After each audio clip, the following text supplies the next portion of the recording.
Today on Second Opinion with Dr. Ebony Jade Hilton, toxic people in your life. A new study says dealing with difficult personalities might actually make you age faster.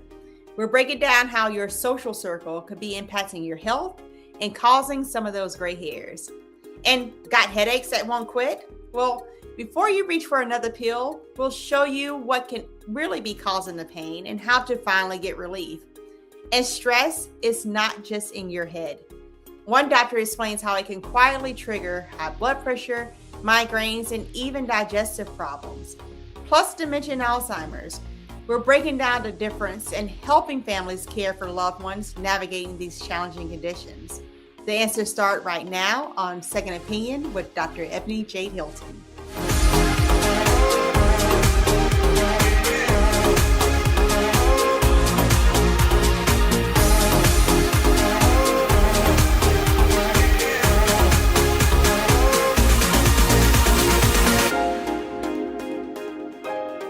Now, first up, a new study says dealing with difficult people might actually age you faster. The study published in the Proceedings of the National Academy of Sciences revealed that people who have hasslers in their life have a higher biological age than their chronological age. In fact, the study shows that each additional hassler is associated with a 1.5% of faster biological aging, which is 9 months faster than the chronological aging. And joining us now is licensed marriage and family therapist Crystal Guillory, who is managing partner for Cure for Couples. Thank you for joining us, Crystal. Thank you so much for having me. I'm happy to be here. Yeah, we want to talk about this. Let's manage the aging process by managing the difficult people in our lives, right? So how does research define hasslers? And are they really that big of a deal for our overall physical health? Well, I think the research that you're referring to defines hasslers as difficult people who cause challenge in your life. They, in my view, are people who press your boundaries and cause stress in your life. And so then that is, the study is saying, reduces or decreases your biological age. Or increases your biological age, sorry. And you say people may have to look in the mirror when dealing with difficult people. Why is that? Yeah, because a lot of times I think people are getting something. They're getting something positive from dealing with people even when they don't want to. And I think people need to take a look at that. And so it's, am I, fulfilling some kind of obligation that I feel good about feeling? Do I feel like if I don't, then who will? What is it that you're getting? And so you have to take a look at yourself in order to figure that out. And how do you know if you're actually inviting a difficult person into your life? You hear people say, hey, I've had many different relationships, but you look at their relationships and it's like, but you're kind of dating the same person, although they were different people. Yeah. I mean, I don't know if I would call that inviting people in. I think maybe that's just not knowing who you are allowing in your space.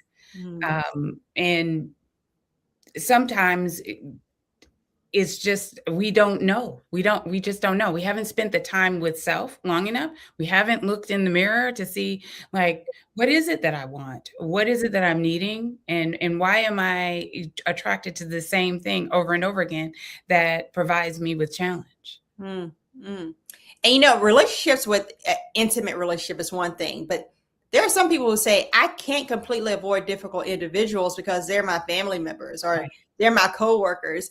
What healthy boundary can be put into place to protect that mental health if you can't necessarily get from around that person? Yeah. People, there's a trend, everybody's talking about boundaries and I have to protect my peace and all of that. And I think people have a misguided view of what boundaries actually are. Boundaries are for the person who is setting them. So if I'm using myself as an example, it is, what parameters am I setting for how far will I go? Well, how much do I feel comfortable with? How much am I going to invest in this? And so I can set that. And then as long as I hold that, and I don't go beyond my boundaries, then I can feel safe with what I have done. Mm. The challenge is people think that the boundaries are for other people, but really those are rules and expectations. And you can ask that of other people, but you don't have any control over them. You only have control over yourself. Mm. So you have to protect your own boundaries. Well, and would you consider ghosting a boundary? There's a trend of ghosting people and leaving them on, on Mhm. red when they send a text. Is that the right thing to do, or why is it not? I don't know if it's the right thing to do necessarily. I think if a person is reaching out to you who is a person who you don't want to talk to, then I think that's an opportunity for you to know that maybe you're either not maintaining your boundaries with this person, or this person isn't maintaining the expectations that you have set for them. And then that's something you need to take a look at. I don't know if ghosting is necessarily a good thing. I think it's avoidance, and avoidance isn't always good in relationships. So potentially, if this person is someone like a family member who you're going to continue to see, then that potentially can cause more conflict. When you Mhm. could just say, I am not interested in talking right now, or I don't have time right now, or my capacity just isn't there. Mm. Capacity. And speaking of ghosting, at that point, you probably are completely bankrupt as far as your capacity. So, what are some of the early warning signs that people should look out for to say, hey, this relationship may be heading towards toxicity if it isn't already a toxic situation? Well, I think what's most important is people need to spend time with themselves. Mm. Evaluate, how do I feel with this person? Does this person make my nervous system rattle? Because Mm. that feels like, you know what, I shouldn't be with this person. Maybe there is some unsafety that I'm experiencing when I'm with this person. But quite possibly, it could be that they are triggering a previous experience with someone else. And you can't find that out if you don't spend time with yourself and evaluate, how do you feel? Do I feel warm and cozy and safe? Then that's probably a person you want to spend more time with. Hmm. Hmm. And you say, we trust our senses, right?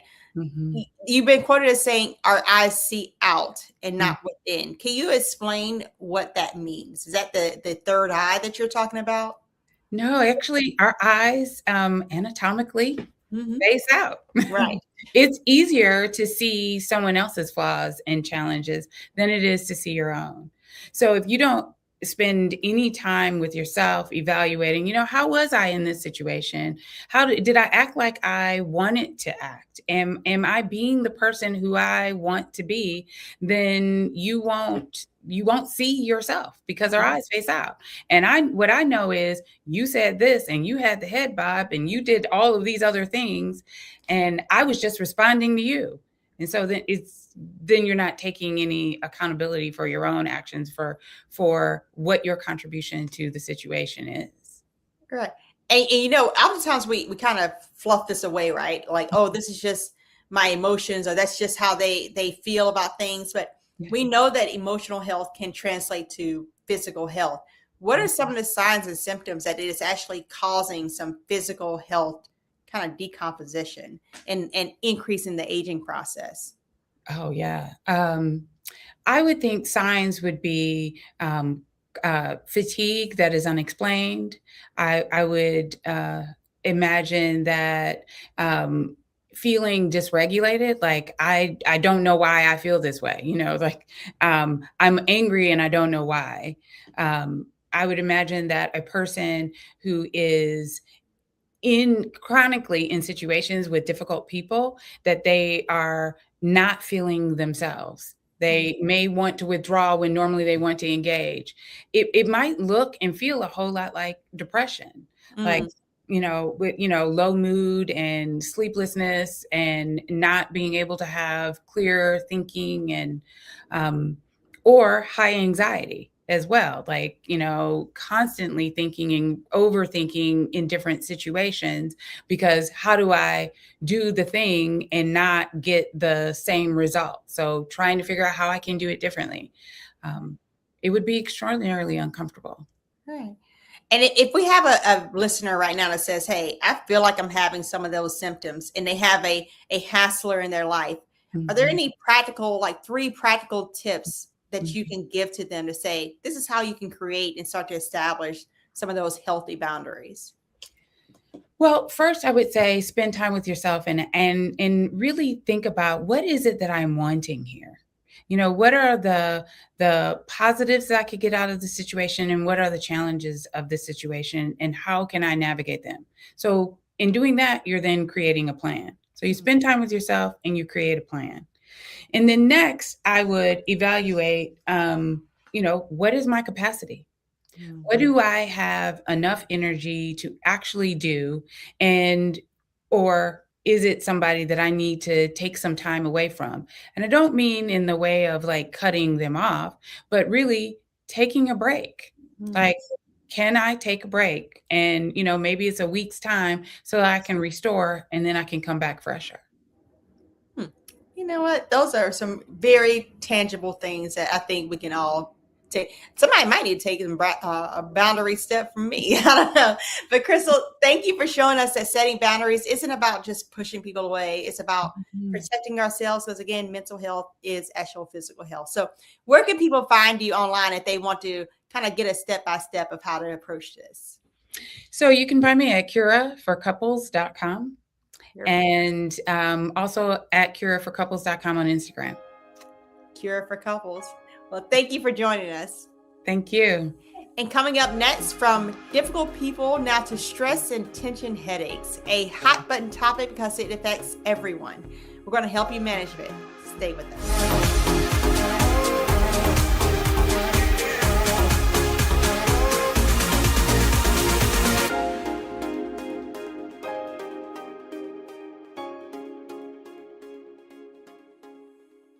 I'm Brittany Noble, Midwest-born, HBCU educated with experience in newsrooms across the country. Well, I've teamed up with Roland Martin to bring to you The Breakdown. This isn't just news. It's our stories, our voice, our community. Join me for The Breakdown, Monday through Friday at midday, only on the Black Star Network. Why does it feel like we're going backward? Voting rights under attack, schools stripped of funding, Black history erased. This is the Trump MAGA agenda. They want to take us back. They are redrawing congressional lines in states across the country, deciding who gets power and who gets silenced. We see what this is, a power grab. Virginians won't be fooled. Show up, vote, take back our power. It's a temporary measure that gives the people, not politicians, the final say. Vote yes by April 21st.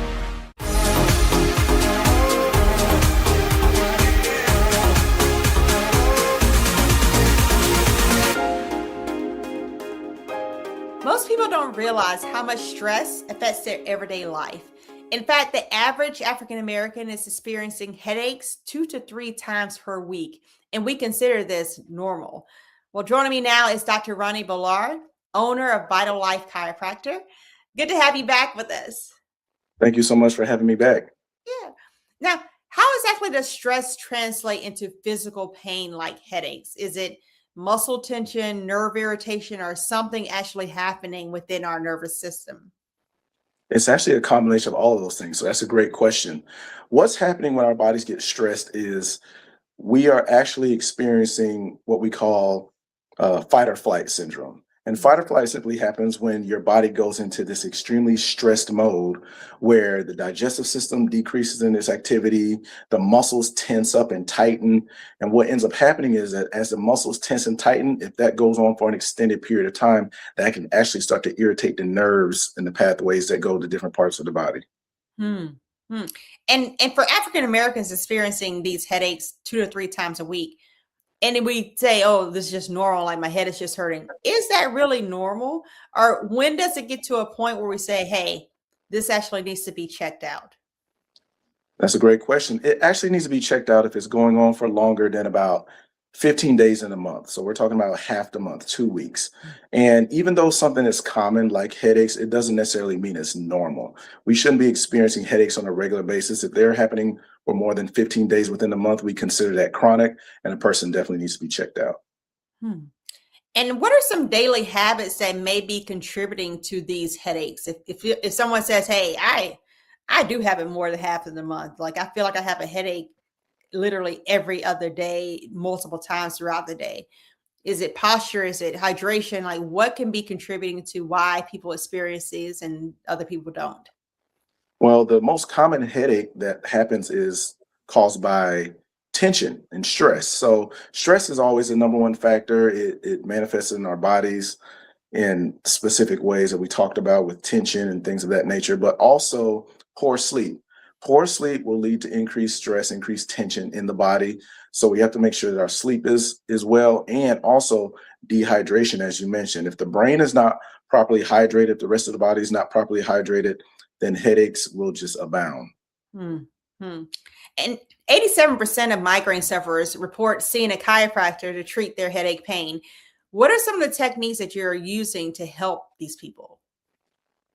Well, what we actually do is the area in the upper neck, a lot of tension and stress built up in the upper neck area. Those nerves, there are a lot of nerve pathways, especially in the upper neck area, that go to other areas of the brain, the head, the face, the ears, eyes, nose, and throat, which is why people experience headaches. So chiropractic, what we do is we focus on adjusting that upper neck area and adjusting that part of the spine and increasing the spinal biomechanics and the motion, which actually will take the tension away from that area, which will also lead to decreased stress response and then also less tension. Hmm. Now, there are some concerns with some spinal manipulation, right? So how do you address those concerns? Well, the good thing about this has been studied multiple times. Harvard had a study recently where they basically said there's actually no causation between a spinal manipulation of the neck and any kind of adverse events. However, there is risk involved, just like with any specific procedure. So if a person comes into my office, a patient comes in and they ask me, hey, is this something that we can do? We make sure we do a thorough evaluation, consultation. We take x-rays. We check all of their health history to make sure that there are not any limiting or risk factors involved in them getting those specific adjustments to help with that upper neck pain leading to stress and headaches. And if you've had patients that come to you and they've done the manipulations and they've tried to do the hydration and changing of daily habits, when do you finally say, hey, we need to actually maybe look into a neurologist? Are there any signs and symptoms that point you to saying we need to go and escalate and think of other areas of intervention? Absolutely. If a patient is not getting better after, an initial period of maybe 4 to 6 weeks, we would refer out to a neurologist just to make sure they're not experiencing any other type of situations, any syndromes, any type of diseases or underlying causes that may have not been addressed properly. Because we look at a lot of different things, but we are trained to know that, hey, this person needs to be referred out for a further neurological evaluation or orthopedic evaluation, because there are some people that do not respond to the chiropractic care. There's very few people, but if they don't respond to it, we know when to refer those people out to get some further studies done. Mhm. And if someone is watching right now and they say, hey, Dr. Bolar, I have these chronic headaches. It's interfering with my personal life, my work life. I can't sleep at night. What are some 3 practical things that you would tell them to start to help them to treat themselves at home? And if not, how can they find you so that you can actually get some therapeutic measures on board?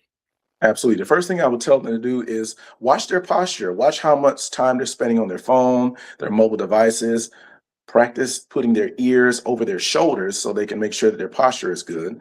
Second of all, I want them to make sure that they're going to sleep and sleeping properly in the bed, making sure they have a proper sleep position, there's proper temperature there, and make sure they're getting enough sleep. And then the third thing I would tell them to do is that they work at a desk or have an office type of job. I would tell them to get up and move around every hour. They have to make sure that their body is moving around so their circulation is good, the tension stays down or minimized, and that they can actually, address these issues that way. Moving and sleeping. Well, Dr. Bolar, where can they find you? Is any social media site that they can go to if they need to actually have an adjustment? How can they find you? They can find me at livingvitallife.com. That's livingvitallife.com. And they can also look me up at Vital Life Chiro. And they can schedule with us because we address these things each and every day. Well, thank you so much for coming back again. And we will have you back again because we have further questions for you. So thank you, Dr. Bolar. Excellent. Thank you so much for having me. Yeah, thank you. And coming up next, we're helping you recognize the signs of dementia and Alzheimer's and breaking down the difference between the two.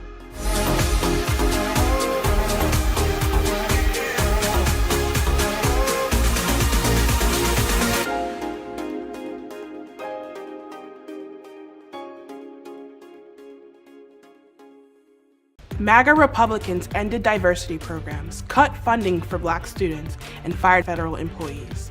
And they won't stop there.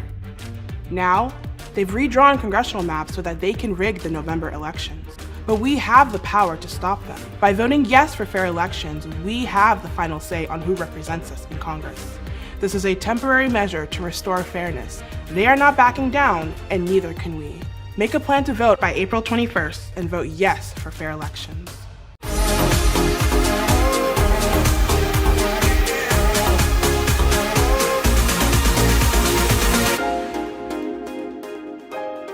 Nearly 7 million people globally are living with Alzheimer's disease, a type of dementia that affects memory, thinking, and behavior. And among Black Americans, ages 70 and older, 21.3% are living with it. Joining me to discuss this epidemic is Dr. MaGee-Rodgers. She is Assistant Vice President and Trial Execution Services at Global Alzheimer's Platform Foundation. Thank you, Dr. Rodgers. Thank you so much for having me. Yeah. So what exactly is Alzheimer's disease? Yes, that is a great question. Alzheimer's disease is the most common form of dementia. So when we look at dementia, dementia is an umbrella term for Alzheimer's. So there's different types of dementia, which is Alzheimer's. And another one I wanted to let everyone know is Lewy body disease. And we also have vascular dementia and frontotemporal dementia. So those are 4 common types of dementia, which is Alzheimer's equates for 60 to 80% of cases that we see. And how do they differentiate from each other? Alzheimer's and Lewy body and frontal and vascular. How are they similar and different? That's a good question. So as far as vascular, that is when we see reduced blood flow to the brain, often when we see in strokes, right?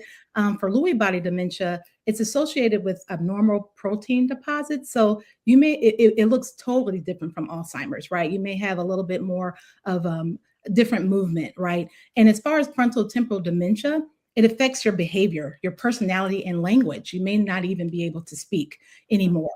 We also, I just wanted to mention, we have mixed dementia, which is a combination of 2 or more. What we often see is Alzheimer's with vascular dementia. So I just want to make sure that everybody is, aware of those types of dementia that can be where they can receive a diagnosis of. And do they carry different personalities, for lack of a better word? You sometimes see the associated, agitation or aggression with some forms of dementia.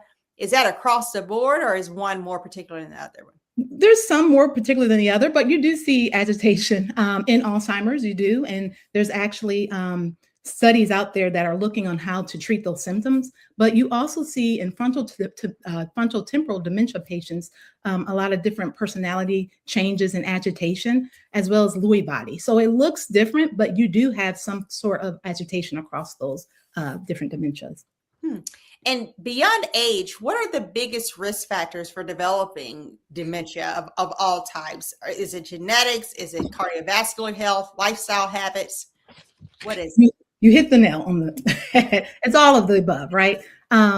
Genetics does play a role. Our environment does play a role. We have actually seen some current studies that are looking at noise pollution and how that can play a role. Also, your diet is very important, right? What you eat. You are what you eat is what we say. So we also encourage people to look at the MIND diet.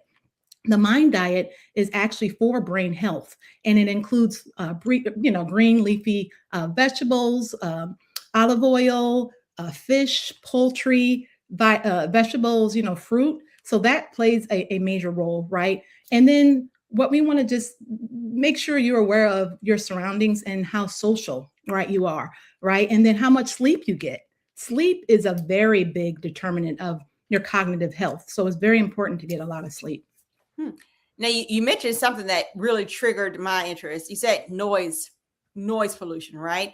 Yes. Now, you see people walking around all the time with headphones on. You hear them on the plane and you're like, hey, even though you have your headphones on, I can still hear everything you're listening to. Is that the type of noise that you're talking about? Is it just the loudness of it, or is it you're listening, it's a loud noise for prolonged periods of time?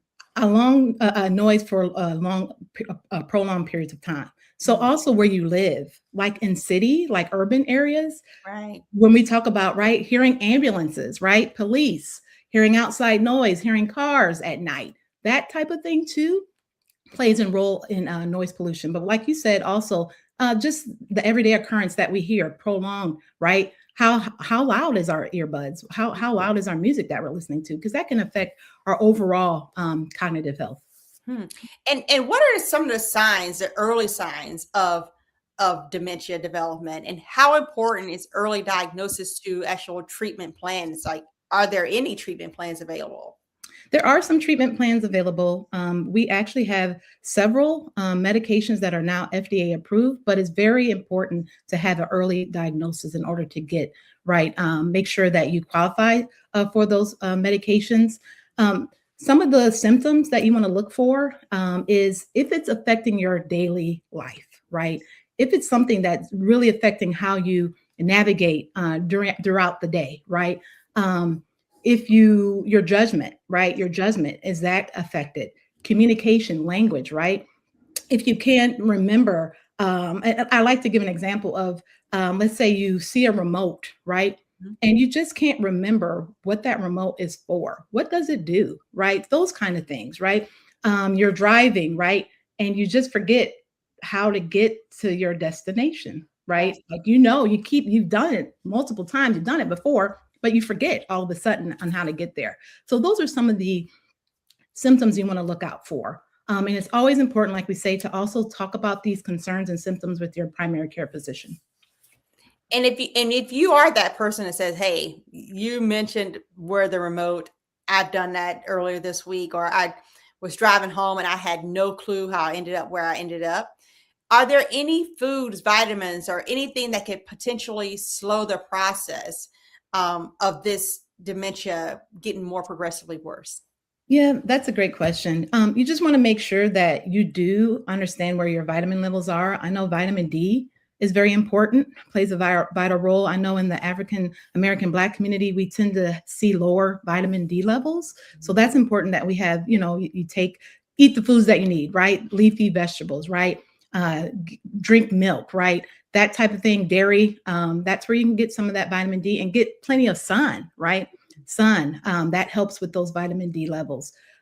There is still research out there about what you can eat. I know there's been some studies about the red grapes, how they can help with cognitive decline over time. But like I had mentioned, the MIND diet, just making sure you eat lean meat, like poultry, fish, green, leafy vegetables, nuts, olive oil. Those tend to help prevent or reduce. And is there one group or subgroup more likely to progress to dementia, whether that's race, gender, a region within our country? Does it tend to impact some more than others? Yes, unfortunately, it does. It tends to affect the Black and African American community. Unfortunately, we are 2 times more likely to be diagnosed with Alzheimer's when compared to Caucasians.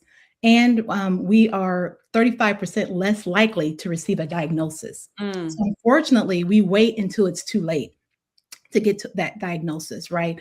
And by 2060, it is expected that Alzheimer's will quadruple among African American and Black communities.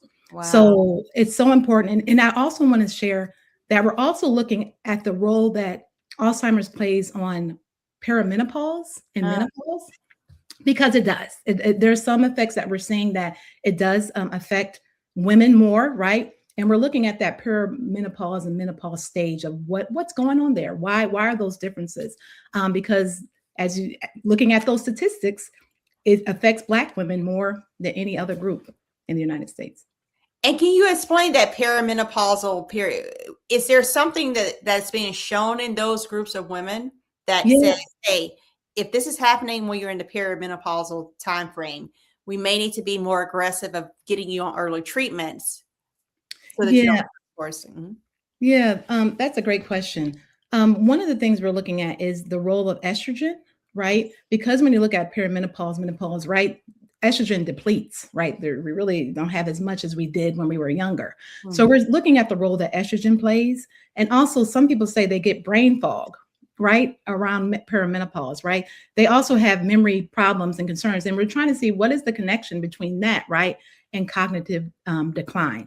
So, unfortunately, there is some studies out there, but we need to do a lot more just to understand those differences. And if you are a woman who says, hey, I'm perimenopausal Mhm. and I'm forgetting everything, right? I have to Yeah. write notes. I can't remember what I'm saying in meetings.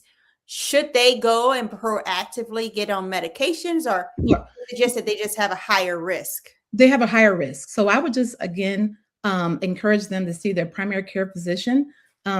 Some primary care physicians and other physicians are able to do cognitive testing, but I also want to also just plug that clinical research is also another way you can get involved and learn more about your health.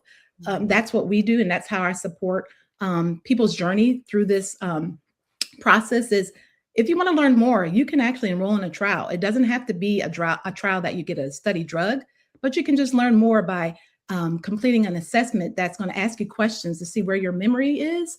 And you can use that as a baseline and get information that you can share with your primary care physician. But it's very important, just if you're interested, to consider clinical research. And where can people find these clinical trials, right? Do they go online and just kind of Google it, or is there a specific website or a foundation that says, hey, you can tap into us and we'll give you all the resources that you need? Yes. Clinicaltrials.gov, that lists pretty much every clinical trial that is taking place right now, and actually gives you a list of participating sites, so you can see if there is one near you. I can also share our website, which is Global ALZ, Global ALZ platform.org, where we have a list of sites that are also participating in these clinical trials, and we have them listed by region. And you can also go there and see if there is a site participating near you.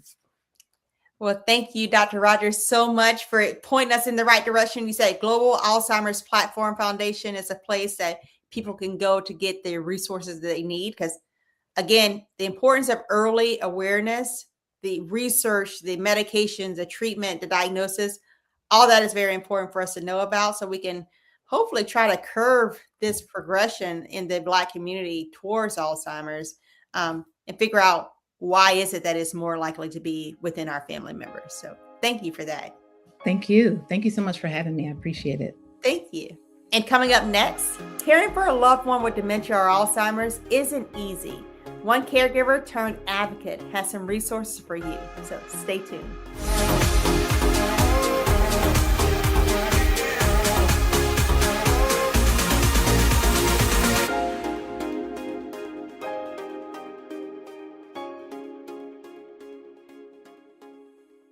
I'm Brittany Noble, Midwest-born, HBCU educated with experience in newsrooms across the country. I've teamed up with Roland Martin to bring to you The Breakdown. This isn't just news. It's our stories, our voice, our community. Join me for The Breakdown, Monday through Friday at midday, only on the Black Star Network. A decade of love, joy, and power. Black Voters Matter is 10 years old, and we are just getting started. This is love with a purpose. This is Black joy in motion. This is unstoppable power. Across campuses, neighborhoods, and back roads, let's go. We show up not just to vote, but to be seen, to be heard, to belong. We ride together, we organize together. We remind each other that our voices matter, because they always have. Black Voters Matter is about more than ballots. It's about housing and healthcare, clean water and living wages, education, reproductive freedom, and dignity. It's about turning pain into action, turning belief into movement, turning community into power. We don't wait to be invited. We bring the energy. We bring the love. We bring the people. Because when Black communities come together, we don't just survive, we thrive. This is how change happens. This is how history moves. We organize, we build, we win.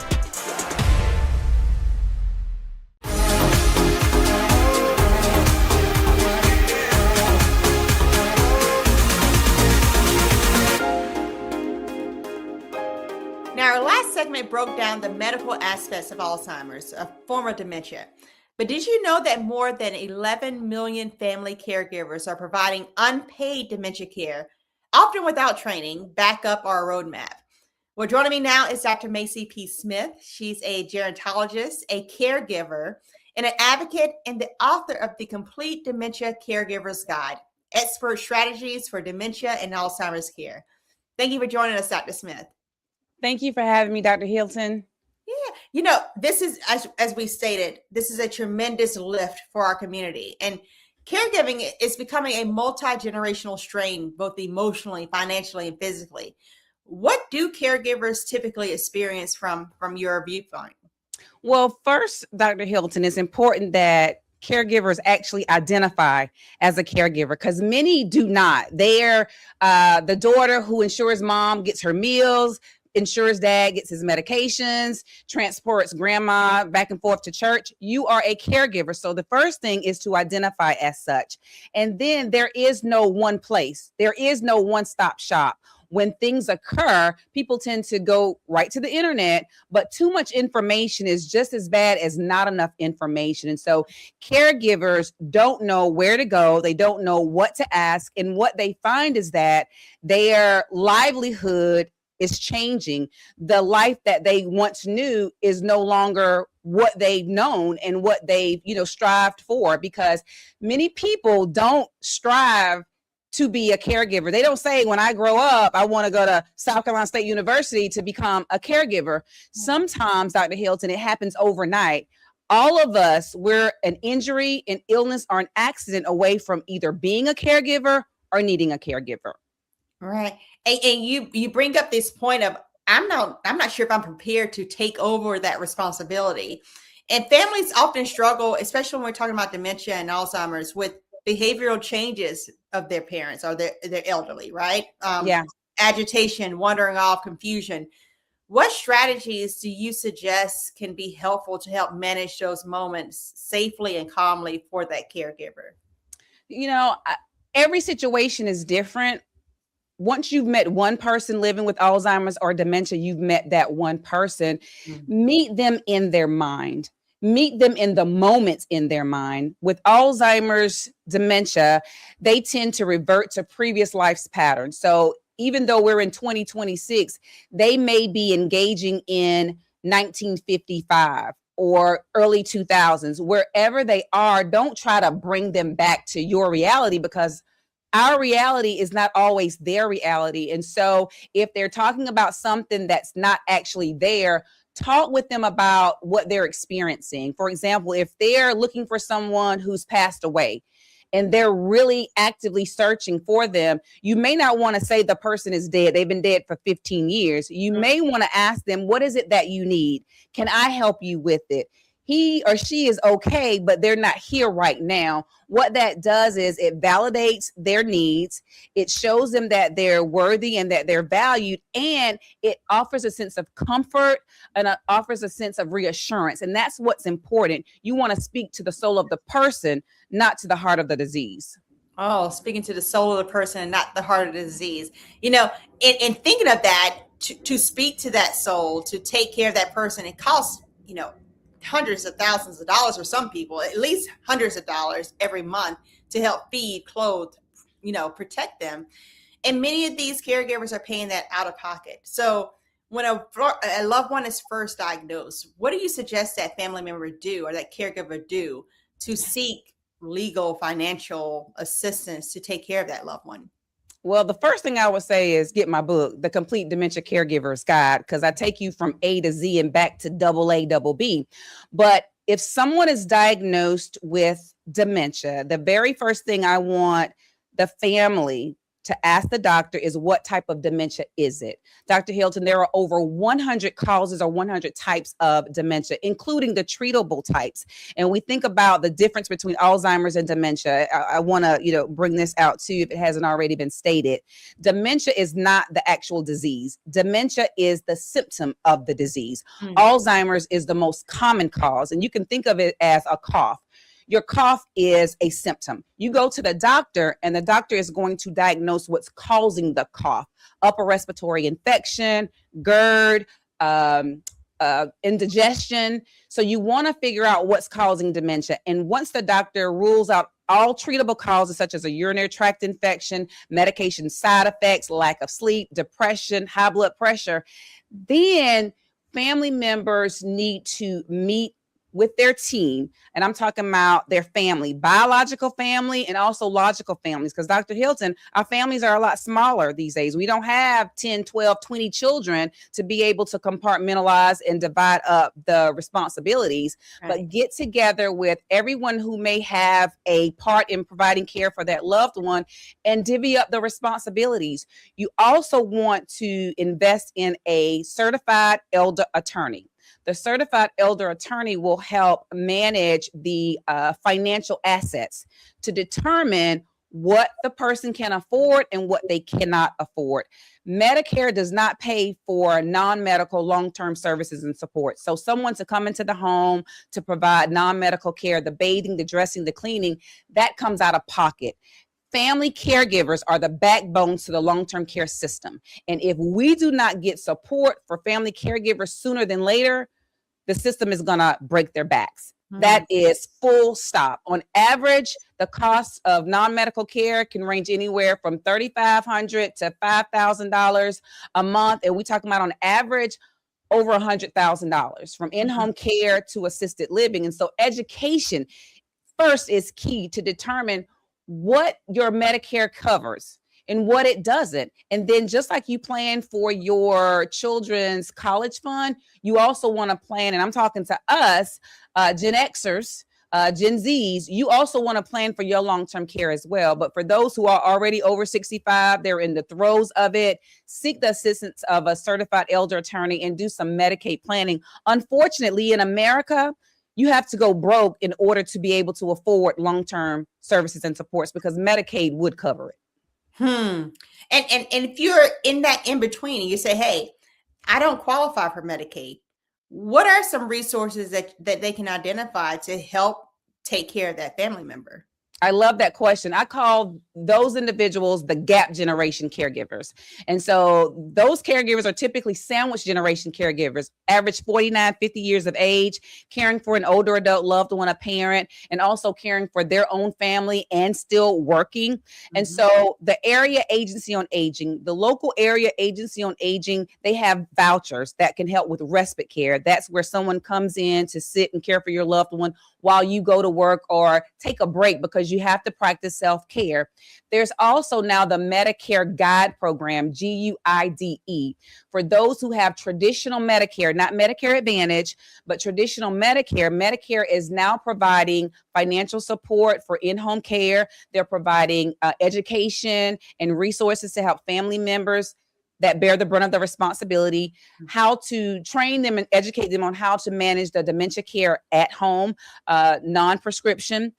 Also, they provide a geriatric care manager like myself to help families and seniors better understand the long-term care system, get services in place, and to better understand what to expect from these services. Also, you want to tap into your local universities. Typically, universities, their social work program, their nursing programs, their public health programs, they may have grants. Many of them do have grants to help with dementia care, better understanding Alzheimer's care, and mild cognitive impairment. And they typically have grants to whereas they may provide funding for in-home care, but also education, because education is so vitally important. I'm from a small town in South Carolina called North South Carolina, and just about everybody who was aging had dementia, but they really didn't. They were just aging, and they were dealing with maybe mild cognitive impairment or age-associated memory loss. And so those are the things that we need to be mindful of. There is now a treatment for early stages of Alzheimer's disease. Early onset is something different, but you have to catch it in the early stages. So education is vitally important. If you recognize the signs in the early stages, you could have access to the new treatments to not cure the disease, but it can slow down the progression of Alzheimer's disease, thereby affording the senior and the family caregivers a longer quality of life and their independence. And you mentioned something so important, early detection, right? And early detection is key. Right. And if you're someone with dementia, of course, you may not see those early signs. So what are some of the things that family members can say? Hey, if you're seeing these signs and symptoms, you may need to take your loved one in to actually get a diagnosis. So I'll say the person that's experiencing it, Dr. Hilton, they actually have been experiencing it anywhere from 15 to 20 years before anybody even notices it. So they typically hide what they can't remember and what they're experiencing, because the last thing any of us want to lose is our mind. So we try to, justify why we're forgetting certain things. But Alzheimer's and progressive types of dementia is much more than memory loss and forgetfulness. When the forgetfulness begins to impair a person's life, meaning I might forget your name, but I remember who you are. I remember where I met you, and we can have a meaningful conversation. It's going to roll off my back. It's when that forgetfulness causes emotional trauma. And when I say emotional trauma, someone may be getting very upset because they can't find a pin top. And you're saying to yourself, why are they getting so upset because they can't find a pin top? It's just a pin top. It's probably because they have been experiencing it years before and they can't fix it. And so now, once they, maybe they've forgotten where they parked their car in the Target parking lot, or rather the Walmart parking lot, and they find their car, they crank their car up, but now they're getting lost getting home. We've all forgotten where we parked our car, but we've lived in this house for 25, 30 years. We're going to remember how to get home. But now, since the person can't remember how to do something routine that they've always been able to do, something is happening. But I don't want you to go directly to dementia. I want you to work with the doctor to figure out what's causing this memory loss, this forgetfulness, this inability to make decisions about things that you've always been able to accomplish. So it has to impair the person's day-to-day. And again, everybody is different. So you got to know what's routine for that person. And whatever's routine for that person, and now it's becoming much more challenging by the day, by the weeks, by the month, then something is definitely going on. Well, I know there's many people that's listening right now saying, hey, there is something definitely going wrong. And Dr. Smith, we thank you for coming to shed light on this such important topic. You mentioned the Complete Caregiver's Guide, your book, correct? Yes. Where can people buy this book if they need resources to point them in the right direction? So the book is available in audio format, digital format, paperback, and also hardcover. It's available at Amazon, Barnes & Noble, Books A Million, and Walmart, and it's also available at other bookstores. So if you Google it, I'm sure you'll be able to find it. The Complete Caregiver's Guide by Dr. Smith. Thank you so much for being with us. Thank you so much for having me. Thank you. And coming up next, my prescription of the week.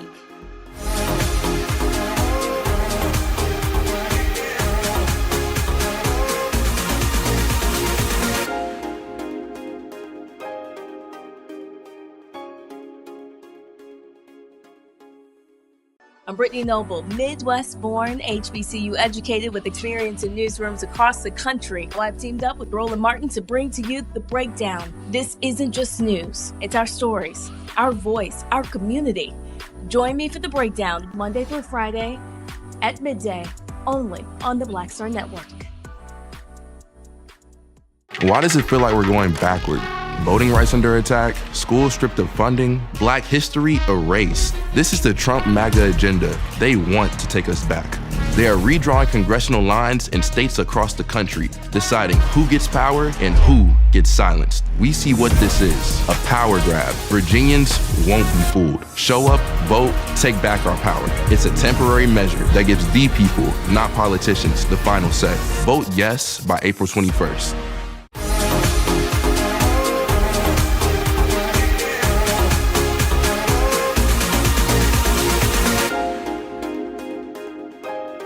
Now let's talk about something we often take for granted until it starts to change: our brain health. Your brain controls everything: your memory, your mood, your focus, your movement, even how your heart and lungs function. And just like the rest of your body, your brain needs care and maintenance to stay healthy over time. The reality is that the brain health is built daily. It's not something we start thinking about at 70. It's shaped by what we do in our 20s, 30s, and 40s. And research is very clear about the biggest influences. Sleep is one of them. When you sleep, your brain actually clears waste products and toxins that build up during the day. Poor sleep over time has been linked to memory problems and increased risk of dementia. Movement is another.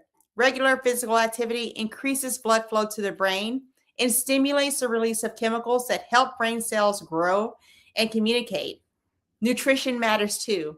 Diets rich in fruits, vegetables, whole grains, fish, and healthy fats, like those found in the Mediterranean-style diets, are associated with better cognitive function and lower risk of neurodegenerative disease. And then there's stress.